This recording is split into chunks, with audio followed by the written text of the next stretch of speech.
الحمد لله وكفى والصلاة والسلام على عباده الذين اصطفى أما بعد فأعوذ بالله من الشيطان الرجيم بسم الله الرحمن الرحيم الطلاق مرتان فإمساك بمعروف أو تسريح بإحسان صدق الله مولانا العظيم قال النبي صلى الله عليه وسلم رواه البخاري في صحيحه عن ابن سيرين رحمه الله قال سمعت ابن عمر رضی اللہ تعالی عنہ طلق ابن عمر امرأته وهي حائض فذكر عمر للنبي صلی اللہ علیہ وسلم فقال لراجعها او كما قال علیہ الصلاة والسلام۔ میرے لیے بہت خوشی کا مقام ہے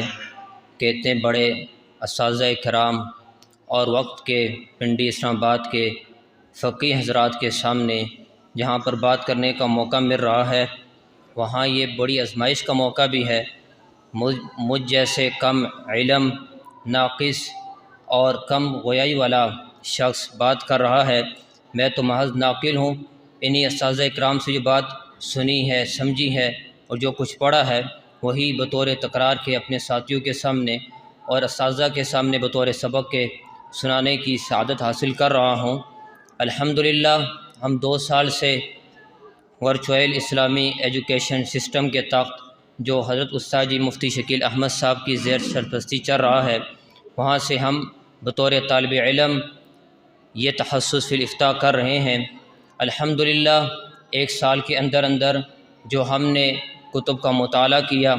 اور اس کے بعد دوسرے سال کی ابتدا سے ابھی انتہا ہو رہی ہے، یہاں تک ہم نے جو اصول افتاء کے بارے میں استاد جی کے بتائے ہوئے کتب کا مطالعہ اور اسی طرح گائے بگائے دروس سنے، اور اس کے بعد جب استفتاء ہمارے شروع ہوئے تو مسائل کے ساتھ ساتھ جب ہم طلاق کے مسائل پر پہنچ گئے تو طلاق کے مسائل جس طرح ہم سب کو معلوم ہے انتہائی نازک، گمبھیر اور پیچیدہ ہوتے ہیں، جس میں بڑی مشکل اور دقت پیش آتی ہے۔ تو استاد جی محترم نے فرمایا کہ ان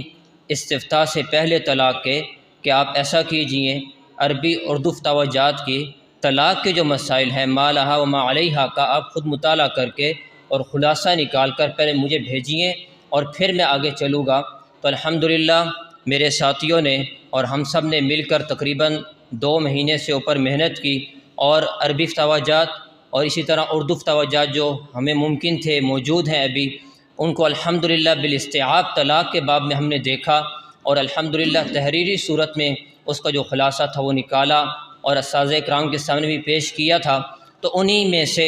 آج 1-2 مسائل کے بارے میں انشاءاللہ میں اور اس کے بعد میرے ساتھی بیان کریں گے۔ طلاق کے مسائل کے باب میں ہم سب کو پتہ ہے کیا مشکل پیش آتی ہے، لیکن الحمدللہ مطالعہ کے بعد الحمدللہ اس طرح ہمارا ذہن طلاق کے باب میں کھل چکا الحمدللہ کچھ اتنا کہ کچھ نہ کچھ ہم طلاق کے بارے میں بات کر سکیں۔ تو جس طرح ہم نے عربی فتاوی جات کو دیکھا، اردو فتاوی جات کو بھی دیکھا، اور اس کے علاوہ اردو فتاوی جات میں جو امثلہ تھی، چاہے وہ صریح کے متعلق تھی، چاہے وہ بین کے متعلق تھی، چاہے کنائی کے متعلق تھی، چاہے رجعی کے متعلق تھی، ان کو ہم نے صرف جمع ہی نہیں کیا بلکہ الحمدللہ نقشے کی صورت میں ہم نے ان کو جمع کیا ہے۔ مثال کے طور پر صریح رجعی ہے، صریح بائن ہے، کنائی رجعی ہے، کنائی بائن ہے، تو ان کو اوپر ٹائٹل کے طور پر لکھنے کے بعد اردو اور عربی فتاوی جات میں کون کون سی مثال کس کس قسم کے تحت آتی ہے الحمدللہ ہم نے اس کے مطابق بھی جمع کیا، اور اس سے بڑھ کر جو ہمارے لیے بہت فائدے کی بات تھی کہ کچھ الفاظ ایسے تھے کہ جن کا موجودہ فتاوی جات جو اردو کے ہیں ان میں بھی اختلاف تھا کہ بعض ہمارے علماء اور اساتذہ کرام نے اپنے فتاوی جات میں کسی نے صریح رجعی کہا تھا، کسی نے صریح بائن کہا تھا، تو الحمدللہ اس طرح کی جو مثالیں تھیں ان کو بھی ہم نے منقح اور واضح کیا ہے۔ اس کی ایک مثال میں نے نوٹ کی، مثال کے طور پر لفظ ہے تو آزاد ہے۔ اب اگر ایک آدمی اپنی بیوی کو یہ کہہ دیتا ہے تو آزاد ہے تو اس بارے میں ہمیں اردو فتاوی جات میں اختلاف مل گیا۔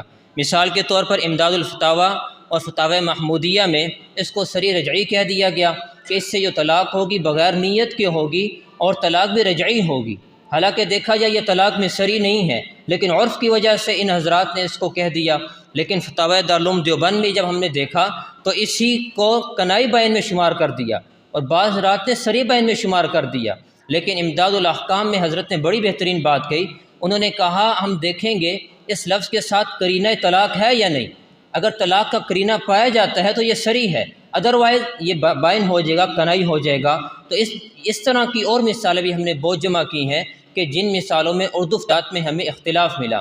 میرا جو آج بات کرنے کا جو اصل موضوع ہے وہ لحوق اور عدم لحوق کے اعتبار سے طلاق کی 16 اقسام ہے. دور حدیث سے جو حضرات فارغ ہوتے ہیں،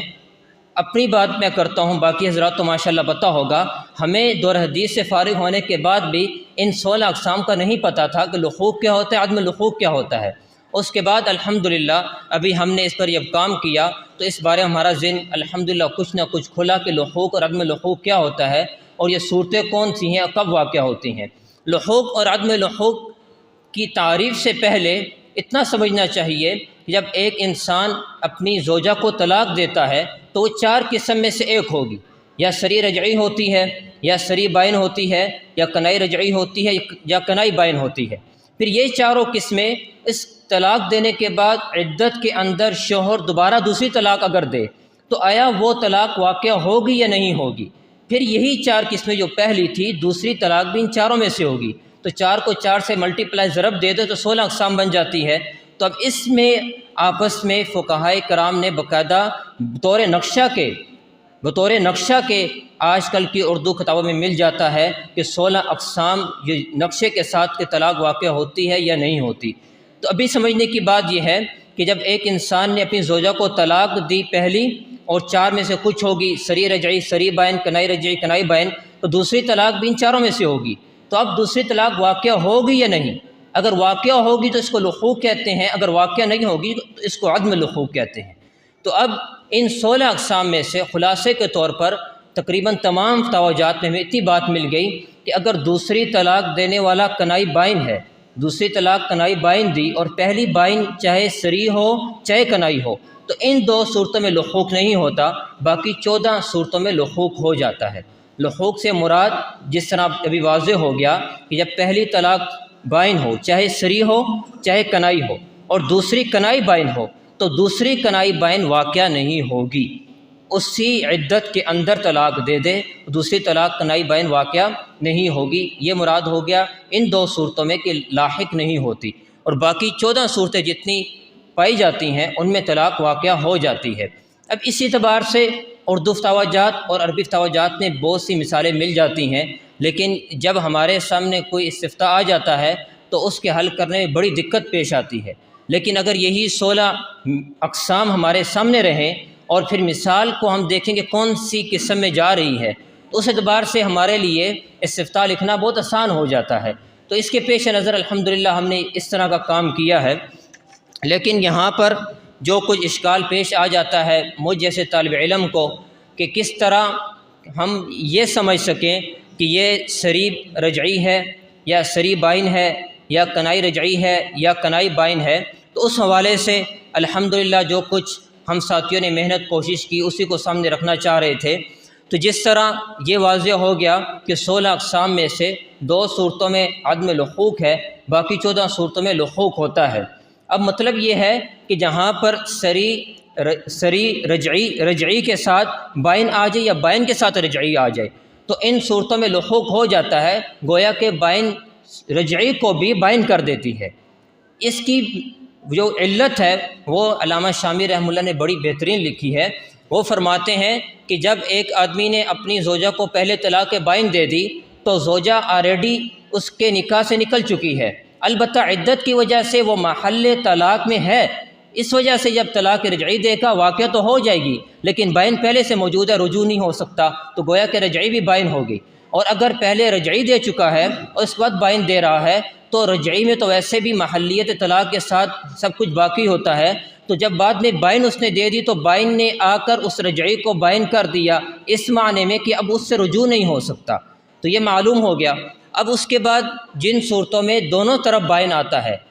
دونوں طرف جب بائن آئے گا یہ بات تو واضح ہے جب دوسری طلاق کنائی بائن ہوگی، پہلی چاہے سری بائن ہو چاہے کنائی بائن ہو، اس میں بھی لحوق نہیں ہوگا. اس کی علت بھی ہم سن چکے ہیں، پڑھ چکے ہیں کہ دوسری طلاق پہلی طلاق کی خبر بننے کی صلاحیت رکھتی ہے، دوسرے الفاظ میں بطور تاکید کے گویا کہ وہ کہہ رہا ہے کہ طلاق ہے۔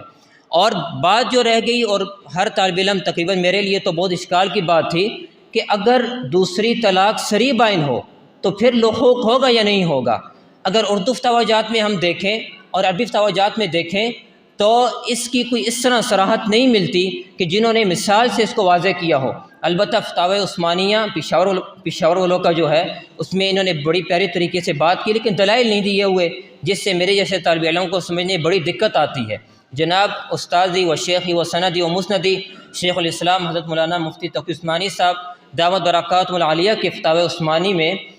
ایک صاحب نے یہی اشکال کیا ہوا۔ اس نے بولا کہ انت علیہ حرام، اگر ایک آدمی دوسری طلاق دیتا ہے تو آیا طلاق واقع ہوگی یا نہیں ہوگی؟ ہم سمجھتے ہیں کہ انت علیہ حرام آج کے عرف میں صریح بائن ہوتا ہے، اور اگر صریح بائن کو دیکھا جائے تو یہاں پر لحوق ہو جانا چاہیے، کیونکہ کنائی بائن جب دوسری دو ہوتی ہیں تو لحوق نہیں ہوتا، باقی تمام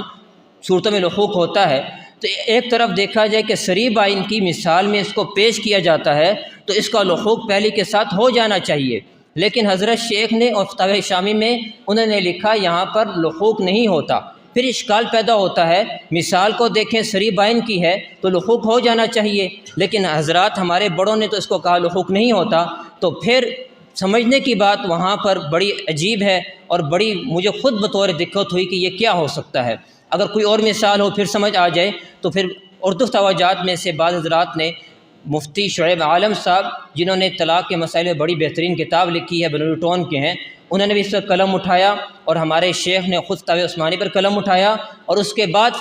جب میں نے شامی کو دیکھا اسی کے جو سابقہ اور لاحقہ مباحث تھی اس سے یہ بات مجھے سمجھ آئی، اور الحمدللہ تحریری شکریں بھی لے کر آ رہا ہوں۔ وہ یہ ہے کہ صریح بائن انت علیہ حرام مثال تو ہے، لیکن انت علیہ حرام اصل کے اعتبار سے کنائی ہے۔ اصل کے اعتبار سے جب کنائی ہو تو پھر اس کو کنائی کی قسم میں شمار کرتے ہیں، عرف کو دیکھتے ہوئے اس کو صریح بائن میں شمار نہیں کرتے۔ دوسرے الفاظ میں ہم اس طرح کہہ سکتے ہیں کہ ایک کنائی بائن بھی ملحق نہیں ہوگی، اور دوسری ملحق بالصریح جو کنائی بائن ہے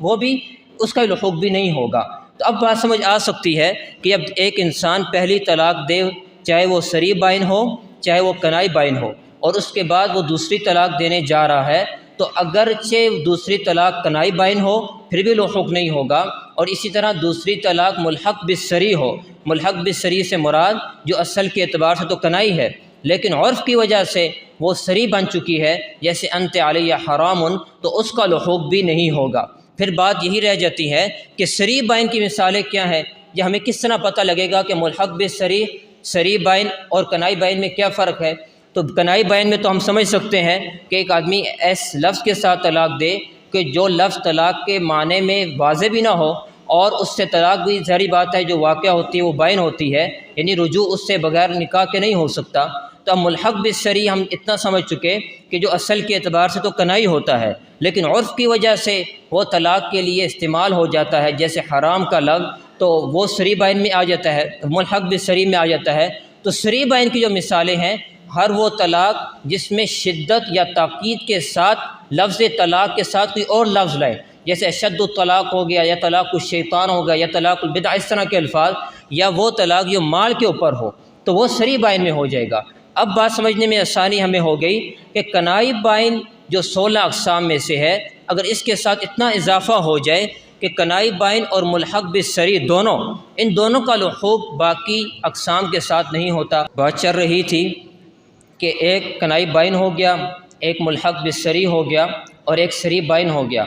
تو ہم عام طور پر جو نقشوں میں شیڈول میں دیکھتے ہیں کہ کنائی بائن کا لحوق نہیں ہوتا، تو میری ناقص رائے کے ساتھ اگر ہم اس جگہ یہ اضافہ کر لیں کہ ملحق بالصریح بھی اس کے ساتھ ہی ہے، تو انشاءاللہ جو اردو فتاویٰ میں اور عربی فتاویٰ سے جو ہمیں اشکال ہو سکتا ہے وہ بھی حل ہو سکتا ہے، اور یہی بات ہمارے اکابرین نے بطور جواب کے دے چکے ہیں۔ بس اگر ہم ملحق بالصریح کو وہاں پر ساتھ ایڈ کر دیں گے تو حرام، لفظ حرام جیسی جو مثالیں ہیں تو اس سے انشاءاللہ ہمیں اشکال پیش نہیں آئے گا۔ باقی صریح بائن جس طرح میں نے عرض کیا ابھی کہ وہ الفاظ کہ جن میں طلاق کے لفظ کے ساتھ کوئی شدت یا تاکید کا لفظ لاتے ہیں، یا مال کے اوپر طلاق ہوتی ہے، تو وہ بھی صریح بائن ہو جاتی ہے۔ تو صریح بائن جہاں پر بھی ہوگی دوسری طلاق میں، لیکن ملحق بالصریح نہ ہو، سری بائن ہو تو اس کا لحوق بھی باقی اقسام کی طرح ہو جاتا ہے کنائی بائن کو چھوڑ کر۔ لیکن اب بات ایک سمجھنے کی دوسری یہاں پر یہ ہے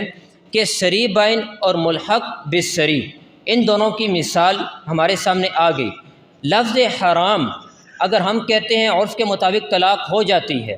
تو اس سے پھر عرف کے مطابق جب طلاق ہوتی ہے تو پھر رجعی ہونی چاہیے، بائن کیوں ہوتی ہے؟ جس طرح ہم کہتے ہیں چھوڑ دیا، اردو میں اکثر توجہات نے اس میں لکھا ہے کہ اس سے طلاق عرف کی وجہ سے سری ہوتی ہے اور رجعی ہوتی ہے، تو حرام کو جب ہم نے سری قرار دے دیا عرف کی وجہ سے تو بائن کیوں کہتے ہیں؟ وہاں بھی کہتے ہیں رجعی ہے۔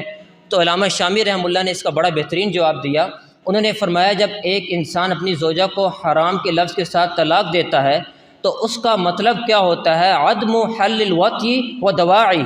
کہ میں آپ سے وطی اور دعائی وطی دونوں نہیں کروں گا، اور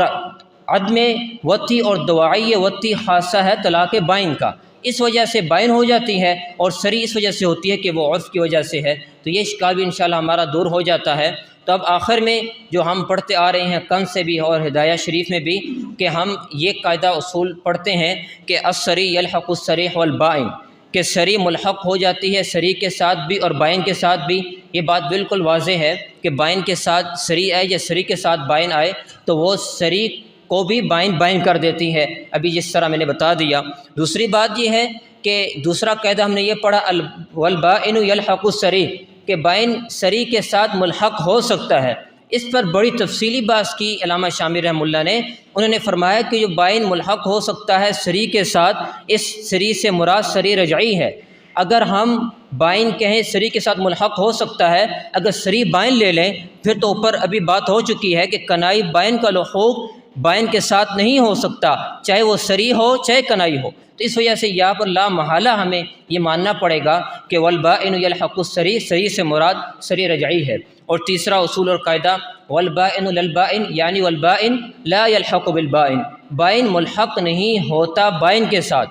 یہاں پر بھی دونوں بائن میں کچھ قیودات اور اضافات کرنے کی ضرورت ہے، جس سے انشاءاللہ اشکالات حل ہو جاتے ہیں۔ بائن ملحق نہیں ہوتا بائن کے ساتھ، یعنی دوسری طلاق اگر بائن دی تو وہاں پر کنائی بائن مراد ہے، اور کنائی بائن کے ساتھ ملحق بالسری کا اضافہ ہو جائے، انت علیہ حرام جیسی مثالیں بھی اندر آ جاتی ہیں، اور باقی جو سری بائن ہے وہ نکل جائے گی۔ تو کنائی بائن کے ساتھ اس کا اضافہ ہو جائے، اور جو ملحق نہیں ہوتا بائن کے ساتھ جو پہلا بائن ہے تو اس سے مراد سری بائن بھی ہو سکتا ہے اور کنائی بائن بھی ہو سکتا ہے۔ تو انشاءاللہ اگر اسی اصول میں ہم یہ قیودات کو اضافہ کر لیں تو انشاءاللہ کوئی بھی اشکال ہمارے ذہن میں نہیں رہے گا۔ اور اس کے علاوہ جو احوال ثلاثہ اور کنایات ثلاثہ، جن کو اقسام تسعہ کہہ دیتے ہیں، یعنی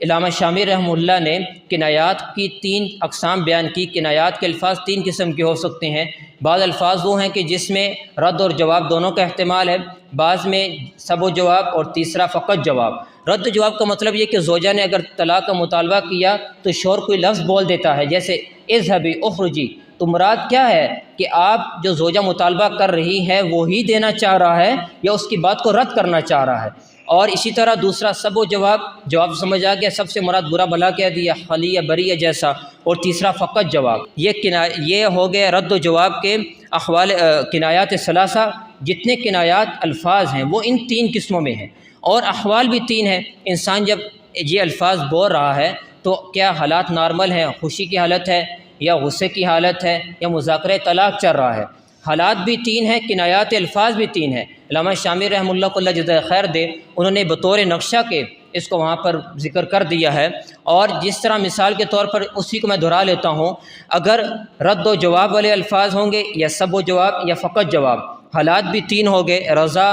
غضب اور مذاکرہ طلاق۔ اور اگر اب اس نے حالت رضامندی میں، یعنی حالات نارمل ہے، خوشی کی حالت ہے، کوئی طلاق کا مذاکرہ بھی نہیں ہے، غصہ بھی نہیں ہے، اور وہ کنایات الفاظ کا تلفظ کرتا ہے زوجہ کے سامنے، تو ان تمام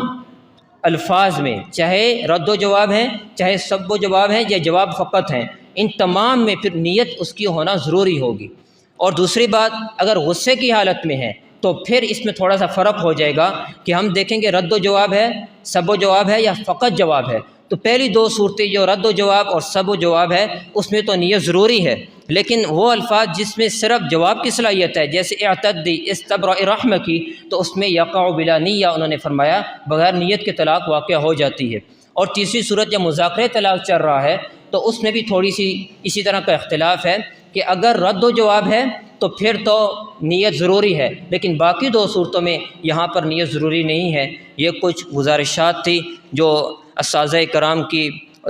خاص کر استاد جی مفتی شکیل احمد صاحب کے حکم پر میں نے پیش کی۔ اس طرح میں نے عرض کر دیا، میں تو اس کے لائق ہی نہیں کہ میں یہاں پر کھڑا ہو سکوں، اور چہ جائے کہ میں اس جیسے موضوع کے اوپر اپنے بڑے شیوخ اساتذہ کرام اور راولپنڈی اسلام آباد کے دارالافتاء سے تعلق رکھنے والے حضرات کے سامنے کچھ بات کر سکوں، لیکن الامر فوق الادب کے تقاضے کے مطابق میں نے کچھ گزارشات کی تھی۔ امید ہے میرے بڑے اساتذہ کرام میری جو ان میں جو گزارشات تھی اس میں جو اغلاط ہوں گی اس کی تصحیح فرمائیں گے اور مزید رہنمائی فرمائیں گے۔ آخر میں پھر استاد جی محترم اور اسی طرح اپنے تمام ساتھیوں کا شکر گزار ہوں جنہوں نے مجھ پر اعتماد کرتے ہوئے مجھ حقیر کو یہ موقع دیا کہ میں نے کچھ گزارشات کی ہے۔ اللہ رب العزت سے دعا ہے اللہ رب العزت اسی طرح ہم سب سے دین کا کام لیتا رہے، ہمارے بڑوں کا سایہ صحت و عافیت کے ساتھ ہمارے اوپر قائم و دائم رکھے، اور جو ایک سسٹم شروع کیا ہے الحمدللہ استاد جی نے لجنۃ البحوث الفقہیہ کے نام سے، ہم سب ساتھی وہاں پر الحمدللہ استفادہ کر رہے ہیں۔ اللہ رب العزت دن دگنی رات چگنی اس کو ترقی عطا فرمائے۔ وما علینا الا